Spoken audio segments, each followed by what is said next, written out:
Good evening and welcome to the channel's studios here in London with your international news around the world in 5. New Zealand is in mourning after a shooting in Auckland left 2 people dead hours before the city opened the FIFA Women's World Cup. 6 other people, including police officers, were injured, and the gunman is also dead after the incident on a construction site in the central business district. The tournament will still go ahead as planned. Prime Minister HIPKINS said the attack was not being seen as an act of terrorism. This morning at 7:23 a.m, a witness called police to report a man with a gun shooting in central Auckland at a building on Lower Queen Street.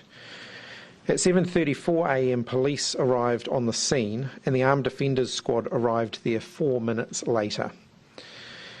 It's with deep sorrow that I can confirm that 2 people have been killed. At this stage, I'm aware that 6 others have been injured, including police. They've been taken to Auckland Hospital. Police have also confirmed that the shooter is also dead. The assessment from officials is that there is no national security risk.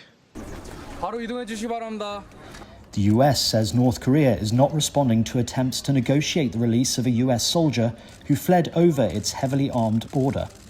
Private Travis King crossed the demilitarized zone, dividing North and South Korea on Tuesday. There has been no word from the North on Private King's whereabouts or his condition. I just want my son back. I just want my son back. In Wisconsin, King's family spoke to the media for the first time.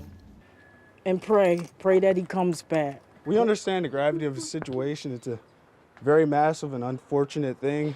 However, at this moment, we just ask that y'all kind of respect our privacy, because this isn't, my mom's lost a son before, which is, so this is weighing very heavily on her. South African authorities are concerned about a second suspected gas explosion in Johannesburg's business district, after 1 person died and 48 were injured in a large blast on Wednesday.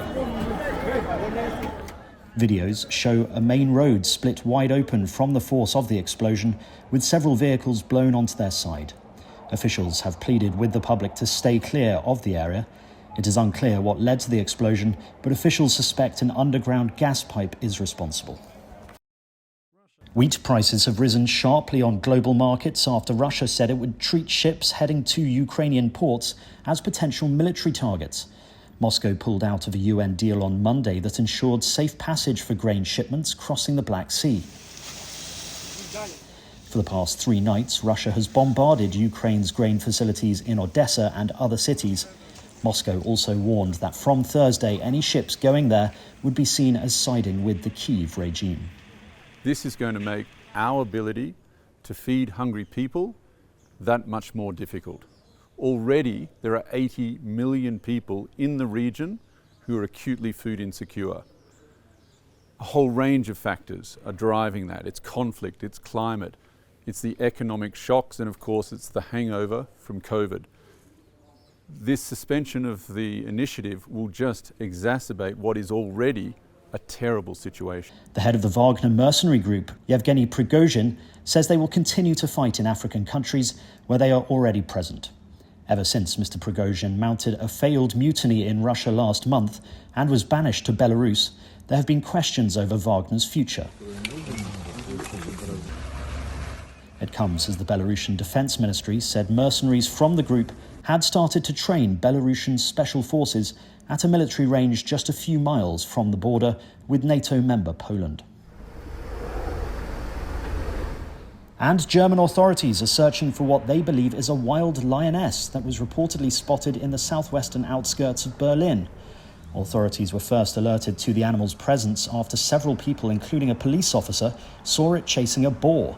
Residents are being told to stay indoors until the animal is found. And that's your international news around the world in 5. Now back to the channel's studios in Lagos.